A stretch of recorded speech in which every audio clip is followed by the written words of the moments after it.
Bismillahirrahmanirrahim. Assalamualaikum warahmatullahi wabarakatuh.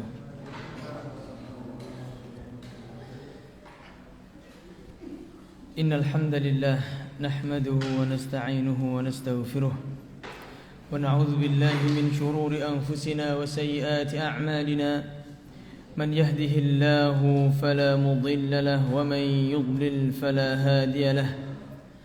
وأشهد أن لا إله إلا الله وحده لا شريك له وأشهد أن محمدا عبده ورسوله لا نبي ولا رسول بعده.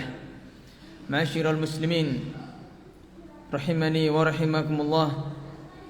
Alhamdulillah, Allah subhanahu wa ta'ala memberikan kita nikmatnya, hidayahnya, sehingga kita dapat duduk di majlis ilmu ini yang kata Nabi sallallahu alaihi wasallam, majtama'a qaumun fi baitin min buyutillah yatluna kitaballah wa yatadarasunahu bainahum illa nazalat alaihimus sakinah wa ghashiyatuhumur rahmah wa dzakarallahu fi man indah. Dan tidaklah suatu kaum berkumpul di salah satu rumah-rumah Allah, yaitu di majlis ilmu, di masjidnya. Yatluna kitab Allah, mereka membaca kitab Allah, mempelajari kitab Allah, kecuali Allah subhanahu wa ta'ala akan turunkan sakinah, ketenangan dalam hati mereka. Wa ghashiyatuhumur rahmah, dan Allah akan naungi baginya atau bagi mereka dengan rahmatnya. Wa dzakarallahu fi man indah, dan Allah subhanahu wa ta'ala akan menyebut-nyebutnya, ya, menyebut-nyebut orang tersebut di sisinya. Dan ini merupakan kenikmatan di atas kenikmatan, masyarul muslimin rahimani wa rahimakumullah.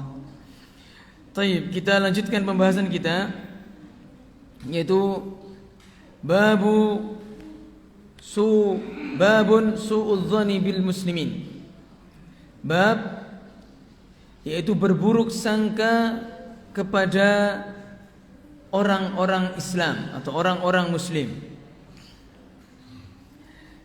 Penulis rahimahullah, yaitu Syekh Muhammad At-Tamimi rahimahullah, beliau membawakan dua dalil.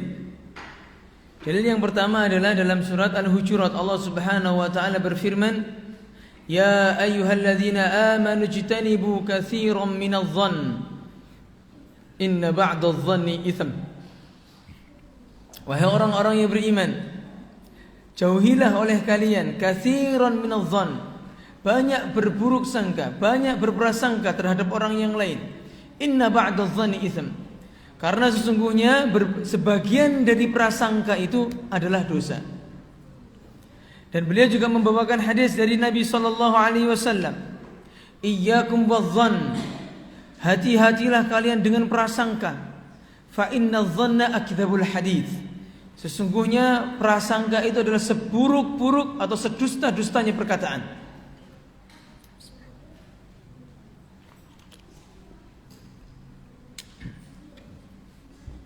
Kita baca syarahnya.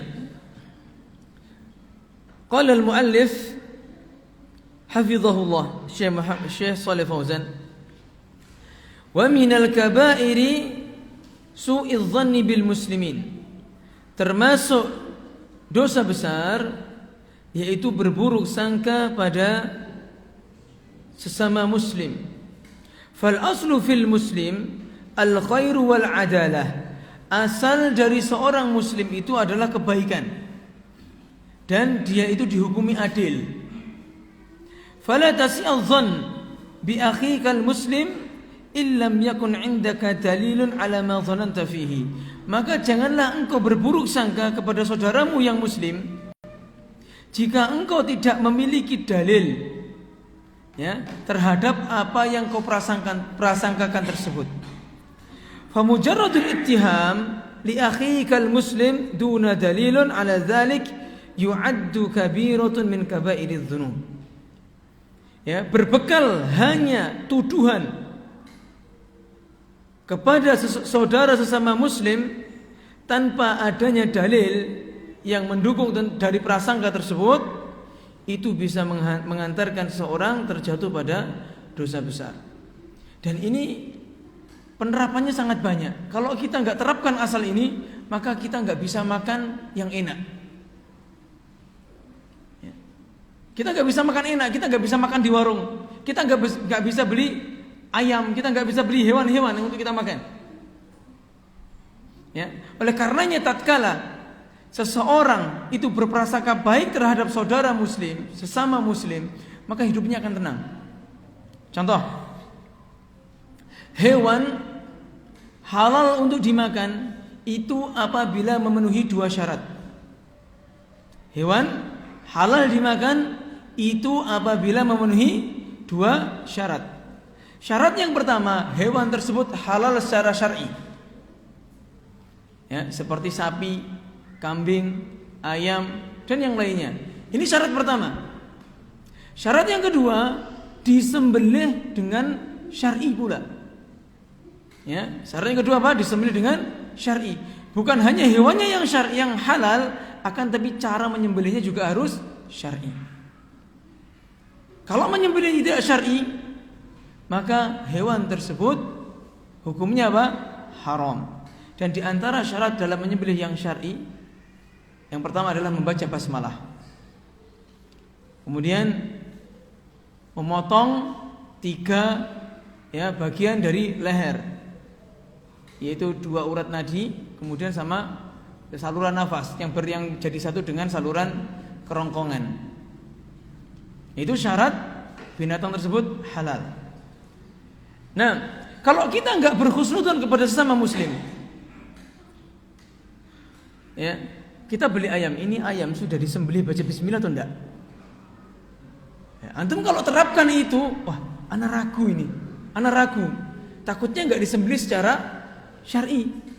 Akhirnya apa? Antum nggak bisa beli ayam, makannya antum ikan laut terus sama telur. Nah, makanya kita harus husnudzon sama sesama muslim. Ya, tatkala kita atau pedagang tersebut adalah orang Islam, maka wajib bagi kita untuk berhusnudzon kepada sesama muslim. Kalau orang Islam, hukum asalnya menyembelihnya dengan cara syar'i. Ya, kalau orangnya Islam, hukum asalnya dia itu menyembelih dengan cara syar'i, maka sembelihannya apa? Halal. Kalau enggak gitu antum enggak bisa makan apa-apa harus nyembelih sendiri. Ya. Dan antum tatkala beli makanan di warung, ya, kita terang, antum beli makanan di warung, kalau antum enggak berhusnudzon kepada sesama muslim, ini nyucinya bersih apa enggak ini? Suci apa enggak ini? Ya. Ini jangan-jangan, nah sudah. Makanya ya kita tepas atau kita hilangkan prasangka-prasangka buruk tersebut terhadap sesama muslim. Nah, ini penerapan kaidahnya Masya Allah. Ya. Nah, kita lanjutkan. Fallahu jalla wa ala amarna bijtinabihi. Allah Subhanahu wa taala memerintahkan kita untuk menjauhi buruk sangka kepada sesama muslim. Ya, dengan dalilnya yang tadi, wahai orang-orang yang beriman, jauhilah oleh kalian banyak berprasangka. Sesungguhnya inna ba'dadh dhanni itsm, karena sebagian dari prasangka itu adalah perbuatan dosa. Ya. Lianna ba'dadh dhann yakunu itsman fa anta tajtanibul katsir khaufan minal wuqu'i fil qalil. Ya, engkau jauhilah dari prasangka tersebut, ya, dengan apa? Khaufan, karena kau takut, ya, minal wuqu' fil qalil. Ya, terjatuh pada sesuatu yang sedikit tadi itu. Ya, yang terjatuh pada sesuatu yang perbuatan dosa itu. Wa hadza yadullu ala khatiri su'i dzanni bil muslimin. Ini menunjukkan bahwasanya bahayanya seorang itu berburuk sangka pada sesama muslim. Fa idza balagha an akhika syai', apabila telah sampai padamu, ya, terhadap sesuatu, terhadap saudaramu itu sesuatu, ya, kabar burung, au haga fi nafsika syai', atau dalam hatimu itu ada keresahan terhadap seseorang, ya, fa 'alaika alla tasta'jila wa anta tathabbata fil amr. Wajib bagi kamu untuk tidak tergesa-gesa dalam menghukumi, dan wajib bagi kamu untuk tasabbut. Tasabbut itu tabayyun, mencari kejelasan terhadap perkara yang perkara tersebut. Faqad yakunu alladhi ballaghuka fasiqan kadzaban. Bisa jadi yang menyampaikan kabar tersebut kepadamu adalah orang yang fasik dan pendusta. Au qad yakunul khatir alladhi jala fi nafsika minasyaitan. Atau bisa jadi ya, yang ada dalam dirimu atau prasangka-prasangka tersebut ya, itu berasal dari setan yang mengalir di dalam dadamu. Nabi SAW mengatakan inna syaitana yajri majrad dam. Sesungguhnya syaitan itu mengalir ya berdasarkan aliran darah. Makanya kalau orang berpuasa, itu kata hikmah di antara para ulama, kenapa kok maksud salah satu dikait-kaitan dengan Nabi SAW mengatakan idza jaa Ramadan futihat abwabul jannah wa ghallaqat abwabun niran wa sufidatis syayatin. Apabila bulan Ramadan datang, maka pintu-pintu surga dibuka. Ya, pintu-pintu neraka ditutup dan setan dibelenggu. Ya, sebagian para ulama mengkaitkan dengan hadis yang tadi. Itu setan itu berjalan berdasarkan aliran darah. Ya, muter terus dia, setan itu. Enggak bisa lepas dia dari kita. Tatkala kita berpuasa, itu mengapa seseorang itu di bulan Ramadan sempit sekali atau berat sekali untuk melakukan kemaksiatan atau jarang sekali? Karena apa? Aliran darahnya disempitkan dengan puasa tersebut. Ya, sehingga setannya enggak bebas bergerak di situ. Ya, di antara hikmah puasa adalah apa? Setan-setan itu dibelenggu. Ya. Nah, kita lanjutkan. Dan dalil yang menunjukkan bahwasanya kita harus ya tasabbut, tabayyun, ya, atau mencari kejelasan dalam suatu perkara, yaitu firman Allah Subhanahu wa taala, ya ayyuhalladzina amanu in ja'akum fasiqun binaba'in fatabayyanu. Wahai orang-orang yang beriman, apabila telah datang kepada kalian suatu berita dari orang yang fasik, fatabayyanu, ya, maka perjelaslah. Berarti kalau datang berita dari orang yang tidak fasik, orang yang adil, sudah jelas ya kredibilitasnya, maka tidak perlu tabayyun. Tapi kalau datangnya dari orang yang fasik, maka kita harus tabayyun. Dan di antara yang dihukumi fasik adalah media sosial, medsos, ya, kemudian berita-berita itu dihukumi fasik. Karena apa? Karena di situ tercampur antara kebenaran dan kebatilan. Jadi tatkala antum mendengar berita-berita, ya jangan langsung ditelan mentah-mentah. Bisa jadi itu adalah rumor saja, atau kabar burung, atau berita dusta belaka. Nah, mengapa antusibu qauman bijahalatin? Ya, agar bisa jadi kau itu telah membuat seseorang, telah membuat orang lain, suatu kaum itu tertimpa musibah. Gara-gara berita tersebut kau akan menjadikan seseorang itu tertimpa musibah. Gara-gara apa? Gara-gara kau menyebar berita dusta. Bijahalatin, disebabkan ketidaktahuan, ya, atau disebabkan sesuatu yang tidak dikerjakan oleh orang tersebut. Jadi kita memfitnah ceritanya. Fatusbihu ala ma fa'altum nadimin. Dan engkau akan menjadi orang-orang yang menyesal terhadap apa yang kau kerjakan. Dan ini hati-hati ya ikhwah, berkaitan dengan suudzon kepada orang-orang yang muslim. Nah, adapun kepada orang-orang kafir, maka kita tidak mengapa suudzon. Karena memang ya orang kafir itu sukanya berdusta mereka. Ya, sama'una lil kadhibi akaluna lis-suhd. Allah mengatakan seperti itu. Orang-orang Yahudi itu ya suka berdusta dan suka makan harta-harta yang haram. Memang hukum asalnya seperti itu. Baik, kita lanjutkan. Walaita ba'd al-ikhwan al-an min talabati al-ilm yahdharuna min su'i dhanni bil muslimin.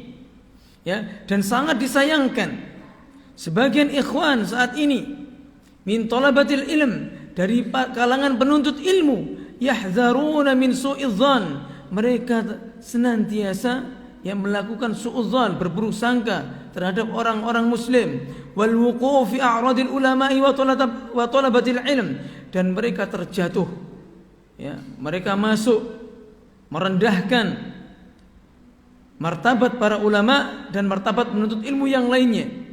Fatara katsiran minhum yattahimunahum wa yasifunahum bi awsafin hizbiyatin aw madhhabiyatin biduni tahaqquq. Yang mereka melihat banyak orang bahkan menuduh, memberikan sifat-sifat kepada sesama penuntut ilmu bi awsafin hizbiyah, dengan sifat-sifat hizbiyah, atau madhabiyah, dengan sifat-sifat madhabiyah, biduni tahakkuk, tanpa tahakkuk, tanpa cari kejelasan. Wa hatta law thabata anna fulanan minan nasi 'indahu ba'd al-akhta' aw al-mulahazat fa'ilaju dzalika yakunu bil munasahah wal istisfar wat tawdih. Ya.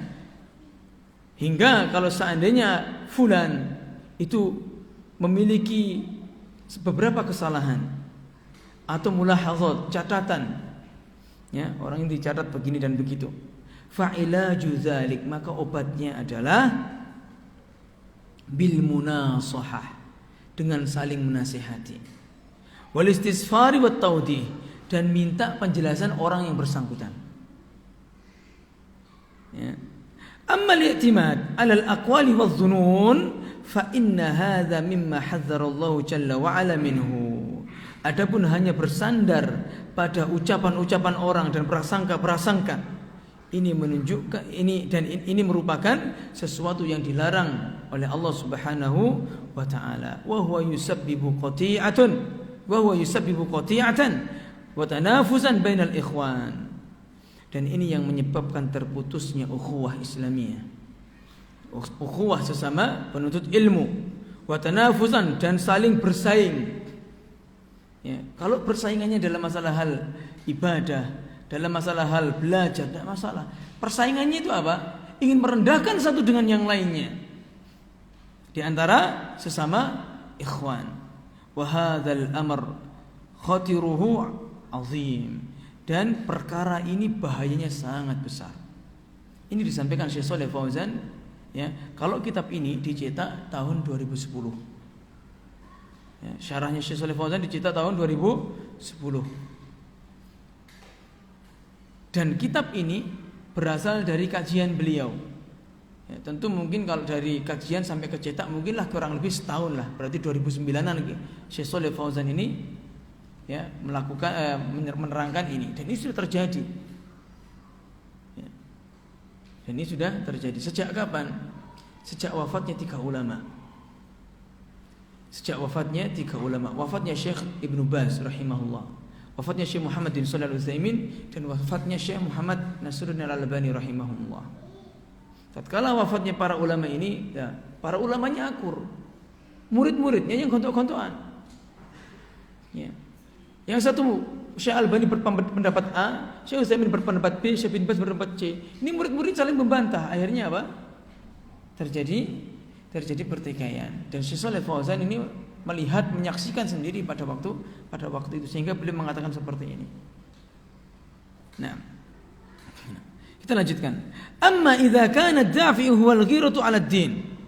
Adapun apabila motivasinya huwal ghiratu 'ala ad-din, yaitu antusias terhadap agama. Terkadang orang itu, ya, terkadang orang, kalau para ulama ikhwah, kalau para ulama, ya, yang rasikhun, tatkala ada ulama yang sesama, yang seakidah, semanhaj, itu melakukan kesalahan, ya, mereka tidak langsung mengatakan tinggalkan dia, tidak. Dibantah secara ilmiah. Yang dibantah apa? Kesalahannya, bukan ulamanya. Kemudian tapi ulama tersebut menganggap bahwasanya pendapatnya benar. Beliau juga membantah pendapat itu. Biasa seperti ini. Ya, di zaman dahulu. Antum tahu Imam Al-Ghazali dengan Ibn Rushd Al-Hafid. Ibn Rushd itu penulis kitab Bidayatul Mujtahid, dan Imam Ghazali, ya, itu bantah-bantahan. Bantahnya enggak ya, bantah-bantahnya lewat kitab. Kitab Tahafud, At-Tahafud. Ya. Kemudian ini menjelaskan tentang Imam Al-Ghazali membantah kitabnya Ibn Rushd, yang Ibn Rushd itu punya sedikit pemikiran, waktu itu punya pemikiran apa? Filsafat. Dibantah sama Imam Al-Ghazali kitabnya. Ya. Kitabnya Imam Ghazali dibantah oleh Ibnu Rushd. Kitabnya Ibnu Rushd dibantah lagi, seperti itu. Biasa seperti itu. Ya, biasa seperti ini. Nah, dan juga kalau kita tahu Syekh Muhammad Nasiruddin Al-Albani rahimahullah itu membid'ahkan orang, ya, tatkala sedekap i'tidal, sami Allahu liman hamidah, sedekap. Itu menurut Syekh Muhammad Nasiruddin Al-Albani itu bid'ah. Sekarang saya tanya, kata-kata bid'ah ini berkaitan dengan akidah atau bukan? Akidah, bid'ah, berkaitan manhaj. Syekh Albani mengatakan orang yang seperti ini tuh melakukan bid'ah. Dan ini khilaf sejak zaman dulu. Syekh Muhammad bin Shalih Al-Utsaimin, Syekh bin Baz, Syekh Fauzan, dan para ulama yang bermadzhab Hambali, Hanabila, semua mengatakan justru yang sunnah itu begini. Syekh Albani mengatakan, ini saya katakan contoh khilaf ya. Syekh Albani mengatakan, tunjukkan dalil kalau ada dari Nabi dan sahabat itu ketika sholat sami Allahu liman hamidah itu i'tidal sedekap di dada. Tunjukkan dalil, enggak ada dalil kata Syekh Albani. Jadi dibantah juga sama ulama. Kalau begitu juga tunjukkan dalil kalau para sahabat dan Nabi ketika sami Allahu liman hamidah itu meluruskan tangannya. Ya, enggak ada juga. Nah. Ya, enggak ada dalilnya Nabi sama sahabat itu meluruskan tangan ketika sami Allahu liman hamidah. Ya, tunjukkan. Khilafnya di mana? Di usul. Syekh Albani memandang bahwasanya asal seseorang itu tatkala diam tangannya lurus. Jadi tatkala sami Allahu liman hamidah karena enggak ada isyarat untuk bersedekap atau apa, maka kembali ke hukum asal. Hukum asalnya apa? Tangannya lurus. Ini hujahnya Syekh Albani. Ulama yang berpendapat sedekap ini di dada ketika i'tidal itu adalah sunnah, hukum asal sama. Hukum asal orang yang ya di luar sholat itu lurus, tapi hukum asal orang sholat itu sedekap. Hukum asal orang sholat ketika berdiri itu apa? Sedekap. Maka kembali apa? Kembali sedekap. Sampai kembalinya tulang-tulang ke tempatnya masing, ke tempat sebelumnya. Tempat sebelumnya tulang ketika kita i'tidal, ketika sebelum rukuk kita di mana tempatnya? Di dada sini. Ya sami Allah liman hamid. Begini. Dan ini enggak akan selesai. Enggak akan selesai sampai kiamat debat seperti ini. Kenapa? Karena memandang usulnya yang beda, enggak bisa diketemukan. Makanya para ulama seperti Imam Asy-Syafi'i ya, beliau mengatakan bahwasanya ya la inkara fi amri ijtihad. Tidak boleh saling mengingkari dalam perkara yang ijtihad. Maksudnya apa? Perkara yang tidak ada dalil jelas. Boleh kita berpendapat ini yang paling rajih dan boleh kita mengatakan itu bid'ah yang melakukan itu, boleh. Akan tapi kita enggak boleh membenci pelakunya. Karena apa? Karena orang yang melakukan itu juga berpendapat bisa jadi itu sunnah. Ya. Ini khilafnya kayak gini, kawan. Sama seperti kunut, sampai kiamat enggak akan selesai itu khilaf. Kenapa? Dalilnya apa? Dalilnya ya, Nabi SAW ya, diriwayatkan dari Abu Hurairah ya, Abu Hurairah mengatakan kana Nabi SAW yaqnut fil fajri hatta faraqat dunya. Dahulu Nabi, kata ya Abu Hurairah ini, kunut dalam salat subuh hatta faraqat dunya, sampai meninggal dunia. Kalau antum sudah tahu hadis ini bagaimana? Nabi kunut sampai meninggal dunia. Yang jadi masalah itu pada perawinya. Perawi yang meriwayatkan hadis tersebut. Sebagian ulama itu mengatakan dhaif. Perawi ini enggak bisa jadikan hujah. Ya, hadisnya lemah perawi ini yang meriwayatkan tersebut.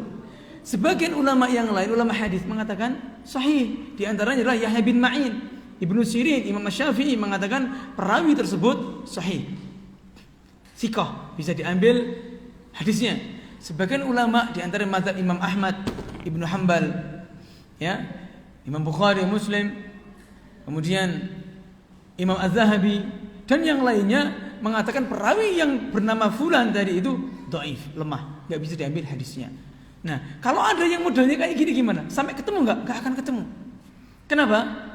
Karena Yang satu mengatakan sahih, yang satu mengatakan dhaif. Ini nggak akan ketemu. Nah, tinggal kita saja mencari qarinah hadis-hadis yang mendukung mana pendapat yang paling kuat. Contohnya, jadi masih dalam kitab yang sama, ada seorang sahabat, dia punya anak. Sahabat Nabi SAW, dia punya anak.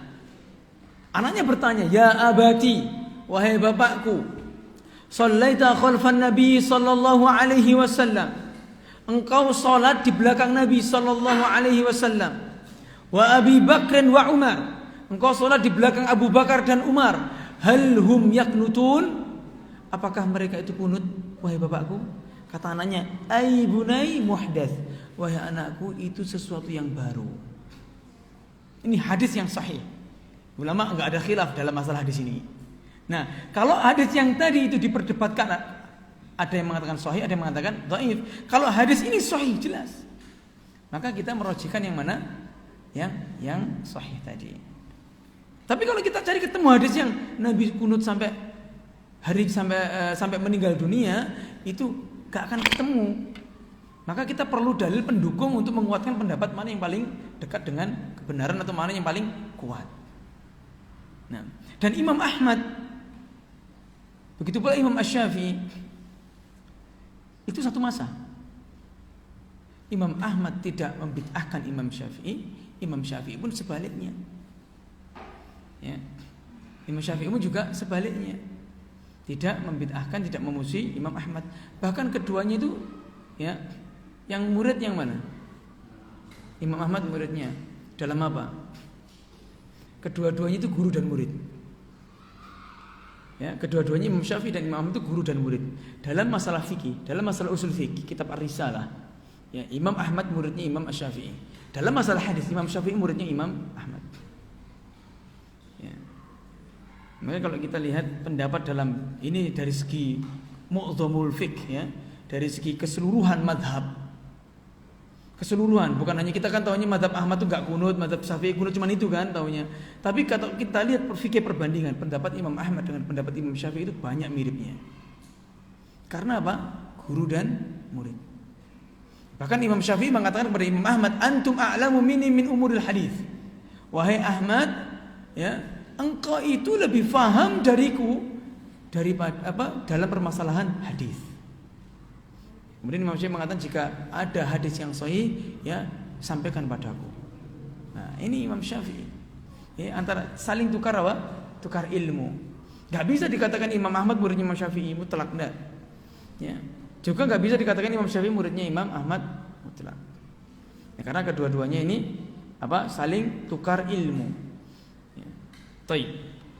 Jadi begitu ikhwan.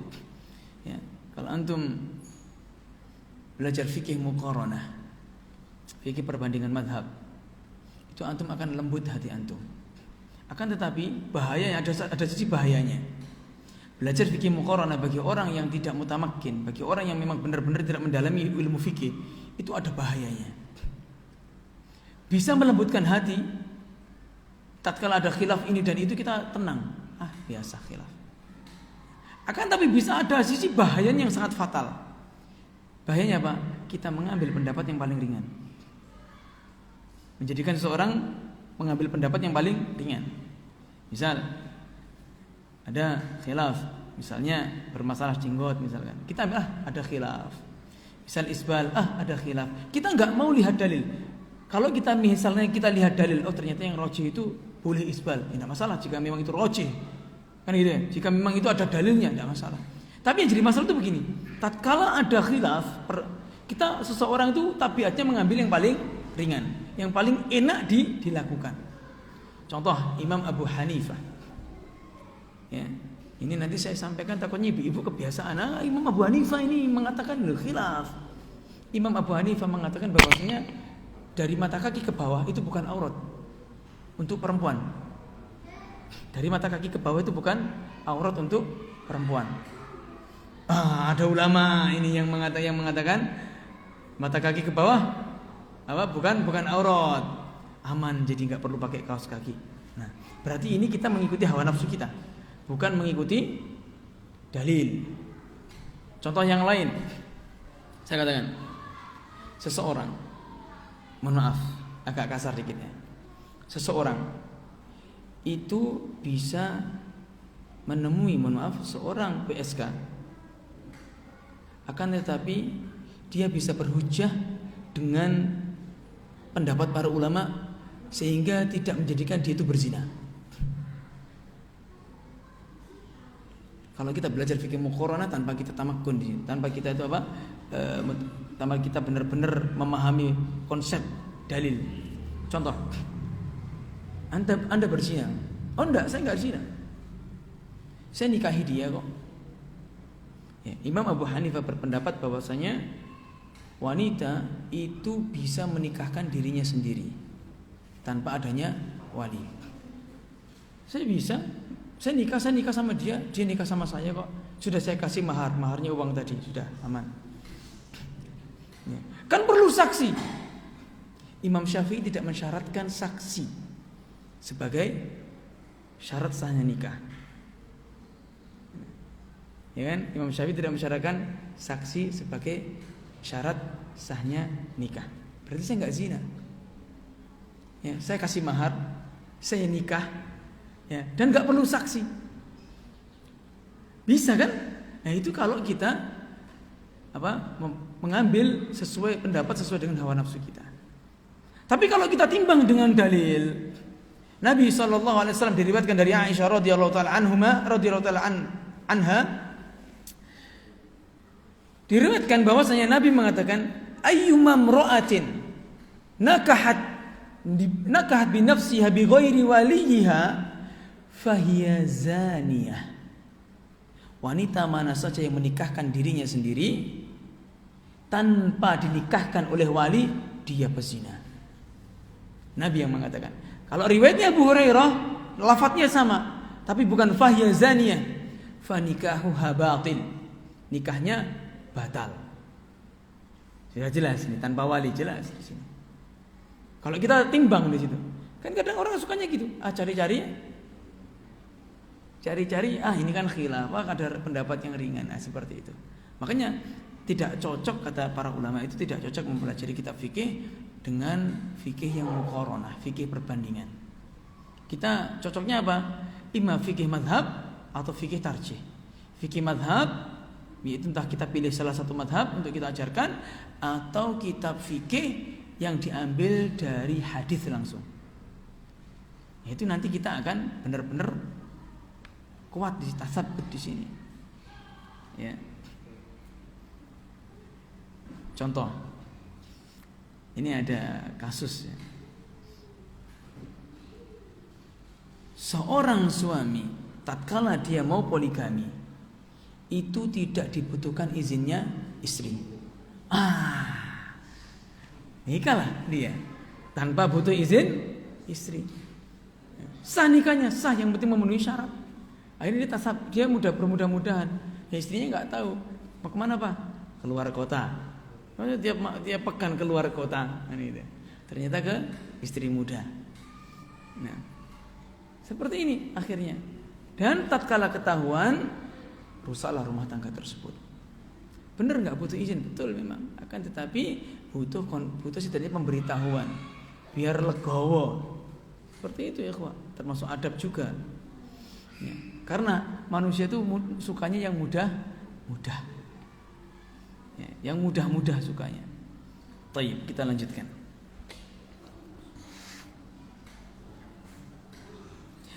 Faba'dul akhwan tadfa'uhu al-ghiratu 'ala ad-dini fi an yadhumma ba'd al-ulama wa talabatil ilm.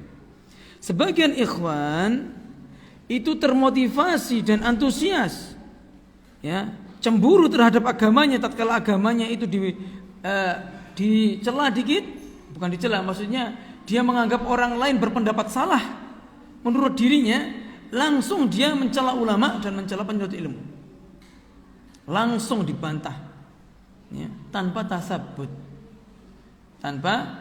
tanpa cari penjelasan dahulu.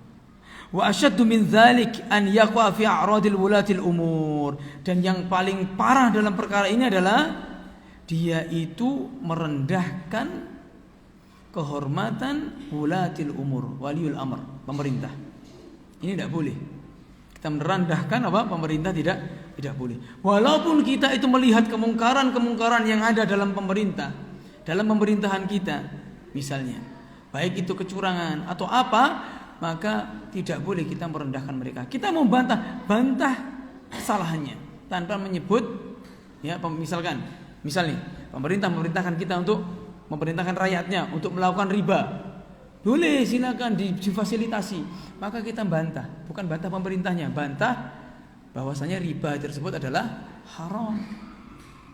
Enggak boleh begini, itu boleh kayak gitu. Tapi kalau sudah merendahkan, ini pemerintah enggak menerapkan hukum Allah, pemerintah ini begini, gulingkan. Ini manhajnya Khawarij. Enggak boleh seperti ini. Bahkan Nabi SAW mengatakan bahwa walaupun kamu itu dipimpin oleh budak Habasyi, ini menunjukkan bahwasanya walaupun kepemimpinanmu tersebut itu tidak dengan cara syar'i, fa'alaika bis-sam'i wat ta'ah, wajib bagimu tetap dengar dan taat selagi dalam hal yang ma'ruf. Selagi perintahnya mubah, maka kita wajib taat. Selagi pemerintahnya yang ma'ruf, yang baik, maka kita wajib taat. Ya. Bukan kita mengatakan pemerintah kita enggak menerapkan hukum Allah, berarti enggak boleh ditaati. Itu enggak benar. Lebih baik mana coba ikhwah? Negara kita punya pemimpin yang zalim, sama negara kita enggak punya pemimpin.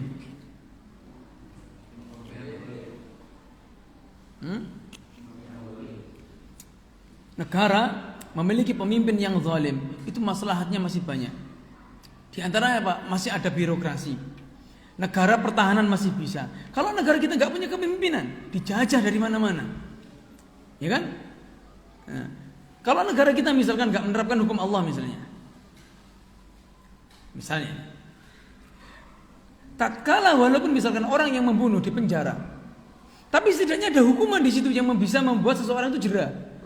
Tapi kalau sudah nggak ada pemerintahan, nggak ada hukum, orang saling membunuh nggak ada hukuman di situ, los, gak rewel, ya, los, akhirnya gitu, ya, tindak kekerasan, tindak pidana di mana-mana. Bisa jadi kita malah nggak ada payung yang melindungi, ya, kita. Ya, lebih baik pemerintah itu kita ada pemerintah, lebih baik kita memiliki pemerintahan. Bahkan kalau kita lihat Hajjaj bin Yusuf, ya, seorang pemimpin yang sangat bengis, seorang gubernur yang sangat bengis, membunuh Abdullah bin Zubair Ibnul Awam, cucunya Abu Bakar, dibunuh sama dia. Ya, Zubair bin Awam itu suaminya Asma binti Abi Bakar. Jadi ponakannya Aisyah yang dibunuh, Abdullah bin Zubair. Abdullah bin Zubair dibunuh oleh Hajjaj bin Yusuf. Ya. Seorang sahabat dibunuh. Bengis mereka. Tapi para sahabat apakah memberontak? Tidak. Karena mereka tahu Nabi itu sudah mengabarkan nanti akan ada pemimpin yang kayak gini. Kamu dengar dan taati. Sampai lengser sendiri. Ya. Allahu a'lam. Tafadhal azan dulu.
Bismillah, alhamdulillah, salatu wassalamu ala rasulillah wa ala alihi wa sahbihi man wala amma ba'd.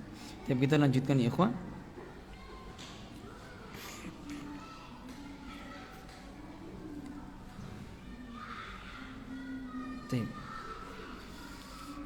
Wa ashaddu min dhalik an yaqwa fi a'radi wulati al-umur. Dan yang paling parah dari berburuk sangka yang terjatuh, yaitu apabila seseorang merendahkan martabat atau kehormatan waliul amr, pemimpin negara. Fa'alal muslim, maka wajib bagi seorang muslim, wala siyama talibal ilm, apalagi penuntut ilmu, maksudnya apalagi orang yang sudah kenal sunnah, an yata'anna wa yatamahhal, hendaklah dia itu bersikap tenang dan santai. Gak usah gerusa-gerusu. Wa idza thabata 'indahu syai' minal mahdhur, apabila sudah jelas seseorang tersebut itu memiliki sesuatu yang dianggap salah, sudah jelas salahnya, fa innahu yu'aliju bin nasihah, maka wajib baginya untuk mengobati atau memperbaiki dengan cara menasihati. La bil ghibati wa isya'atil masawi' fil majalis, tidak dengan cara menghibahi dan tidak dengan cara menyebar rumor, berita burung atau berita-berita yang buruk fil majalis, dalam majelisnya. Wa qala an-nabiy sallallahu alaihi wasallam ad-dinun nasihah, Nabi mengatakan agama ini adalah nasihat. Qulna liman ya Rasulullah, para sahabat bertanya, bagi siapa wahai Rasul? Lillahi wa li kitabihi wa li rasulihi wali a'immatil muslimina wa 'ammatihim. Nasihat untuk Allah, untuk kitabnya, untuk rasulnya, untuk imam-imam kaum muslimin atau pemimpin-pemimpin kaum muslimin, begitu pula para ulama, wa 'ammatihim, dan seluruh umat Islam. Wa summiyat nasihatun, dinamakan nasiha, li'anna an-nasiha huwa syai'ul khalis, karena orang yang memberi nasihat itu adalah berasal dari karena nasihat itu berasal dari kata sesuatu yang bersih, sesuatu yang murni. Ya, li'annaha tadullu ala khulusil insan minal ghisyi lil muslimin. Karena dengan menasihati itu menunjukkan ikhlasnya seseorang atau murninya seseorang dari ghish, perbuatan curang kepada atau terhadap orang-orang yang beragama Islam. Jadi kita harus saling menasihati. Bahkan kalau kita lihat, Allah mengatakan semua manusia itu akan rugi, wal asr, demi waktu asar, demi masa, demi waktu.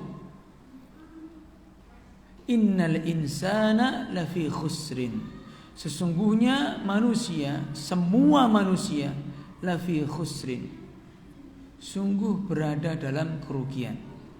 Baik manusia itu profesor, baik petani, baik ustadz, baik talib, baik pedagang, semua manusia, semua orang yang memiliki kedudukan, yang memiliki sifat atau yang dari jenis manusia, semua itu akan merasakan kerugian. Itu kata Allah. Illa, kecuali 4 orang. 4 orang yang memiliki 4 sifat ini. Illa alladzina amanu, kecuali orang-orang yang beriman kepada Allah dan Rasulnya. Wa amilus solihat, dan beramal soleh. Wa tawasau bil haq, saling menasihati dalam kebenaran, kalau salah ya dinasihati. Yang namanya nasihat itu diam-diam. Nasihat itu apa? Diam-diam. Kalau enggak diam-diam bukan nasihat namanya. tapi menyebar aib. Ya. Dan orang-orang yang saling menasihati dalam kesabaran. Ya kita sabar. Siapa orang yang enggak pernah marah? Ya. Siapa orang yang enggak pernah salah? Siapa orang yang enggak pernah diuji oleh Allah Subhanahu wa taala? Maka solusinya apa? Kita saling menasihati. Tatkala kita terjatuh pada suatu kemungkaran, ya, atau kita disiksa atau kita terkena musibah, maka kita harus bersabar. Saling sabar ya. Tatkala ada keluarga yang celaka, yang meninggal, kita nasihati sabar. Ya innama yuwaffas sabirun ajrun bighairi hisab. Allah Subhanahu wa taala akan membalas pahala orang-orang yang sabar tanpa batas, kata Allah Subhanahu wa taala. Baik. Kita lanjutkan. Innal manhajas salim. Sesungguhnya manhaj yang lurus, kata Syekh ini, bukan kata saya. Wal aqwam, ya, dan kencang. As-salim itu yang selamat, aqwam itu yang lurus. Ya. Iza ma yasma'ul muslim minal aqwali fi haqqi ikhwanihi. Tatkala berhadapan terhadap apa saja yang didengar seorang muslim dari suatu ucapan-ucapan yang didengar terhadap saudaranya, yang pertama, idza sami'a qawlan fi haqqi akhihi fa 'alaihi an la yubadira wa yasta'jila wa yusi'a adh-dhann. Apabila seorang itu mendengar suatu ucapan, ya, pada hak saudaranya, fa 'alaihi an yubadira wa yasta'jil, hendaklah dia itu tidak tergesa-gesa dan tidak terburu-buru dan tidak berburuk sangka. Innama 'alaihi an yaltamisal 'udhr ma amkan. Ya. Maka wajib bagi seorang harus memberi uzur sebisa mungkin. Misal kita melihat fulan bersama boncengan sama perempuan, ya, yang tidak berhijab misalnya. Jangan kita berprasangka buruk. Oh, jenggotan misalkan. Ini sudah kenal sunnah tapi kok boncengan sama cewek. Itu kalau kita suudzon seperti itu, harusnya bagaimana? Oh, bisa jadi itu adiknya. Bisa jadi itu bibiknya atau ponaannya atau mahramnya yang belum Allah kasih hidayah. Maka kita jangan langsung ini ternyata suka main perempuan. Jangan langsung seperti itu. Ya, maka kita harus bagaimana sebisa mungkin kita itu bisa, ya, memberi uzur pada dia. Kalau masih gerundel aja di hati, datangi atau tanya langsung, "Anak tadi lihat antum sama siapa?" Seperti itu. Ya. Jadi kita harus berusaha memberi uzur. Yang kedua, in thabata syai'un minal mahdzur. Apabila betul sesuatu terjadi pada orang tersebut, fal wajib an la nasyi'al amr. Maka wajib bagi kita untuk tidak menyebarkan berita tersebut. Bal natanasah fima bainana. Akan tapi kita menasihati bainana, antara kita berdua, antara kita yang menasihati dan yang dinasihati. Ya. Fa innad dina nasihah. Sesungguhnya agama itu adalah nasihat. Ya, ini penting sekali, ikhwan. Biar tidak kita tuh gak gerusa-gerusu. Dan bahkan Nabi SAW mengatakan, iyyakum wadh-dhann. Berhati-hatilah kalian terhadap yang namanya prasangka. Ya. Fa inna dhanna akdzabul hadits. Sesungguhnya prasangka itu sedusta-dustanya perkataan. Maksudnya perkataan apa ini? Ya, yaitu haditsun nafs, perkataan hati. Tapi kita baca. Maksudnya apa? Ihdharu su'adh-dhanni bil muslimin wa la tadhunnu bihim illa khaira. Jauhilah suudzon, jauhilah prasangka buruk pada kaum muslimin, ya. Dan janganlah kalian itu berprasangka kepada mereka kecuali prasangka-prasangka yang baik. Lianna hadza huwal asl fil muslim alladhi yashhadu an la ilaha illallah wa anna Muhammadan Rasulullah. Karena ini adalah asal bagi setiap muslim yang bersaksi tidak ada sesembahan yang berhak untuk disembah kecuali Allah dan Muhammad adalah utusan Allah. Wa yusalli wa yasum wa yatlubul ilm, dan dia bersolat dan dia berpuasa dan menuntut ilmu. Fa idza ra'ainahu kadzalik dzananna bihi khaira. Apabila kita melihat saudara kita memiliki sifat-sifat tersebut, maka wajib kita berprasangka baik pada dirinya. Fala yajuzu an naqula an fi'lihi innahu nifaqun mura'atun. Maka tidak boleh bagi kita ya untuk berbicara fulan ini nak munafik, fulan ini riya. Fa nahnu lana zahir, maka wajib bagi kita itu hanya melihat yang zahir, yang nampak saja. Amma sarair fanakiluha ila Allah 'allamul ghuyub. Adapun rahasia-rahasia yang berada dalam jiwa orang tersebut, maka kita serahkan semua kepada Allah Subhanahu wa taala yang Maha mengetahui yang gaib. Allahu a'lam. Baik. Barangkali ada pertanyaan ikhwah?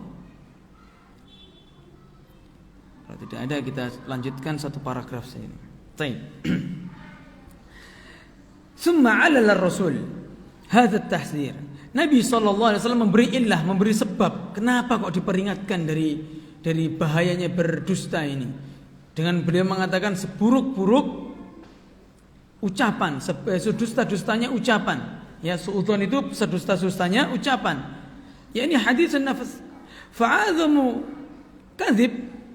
kadhibil hadis an-nafs huwa dhann bin nas. Dan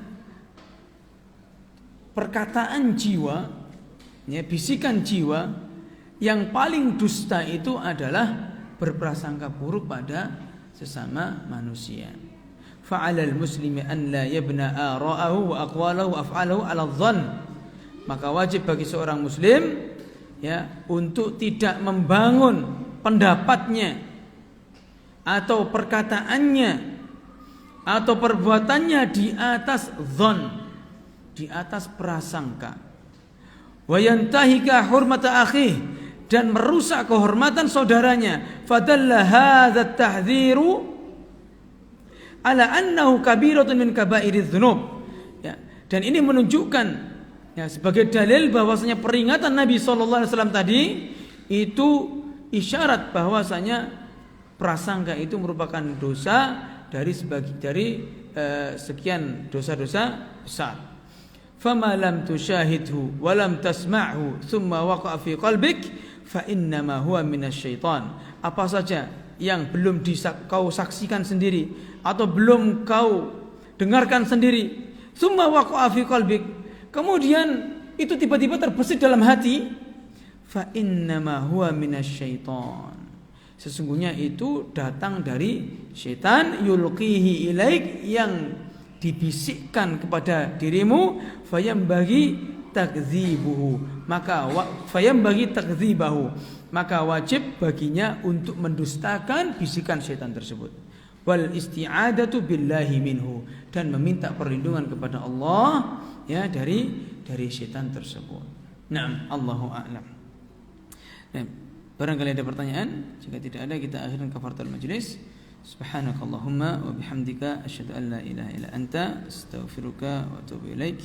Assalamualaikum warahmatullahi wabarakatuh.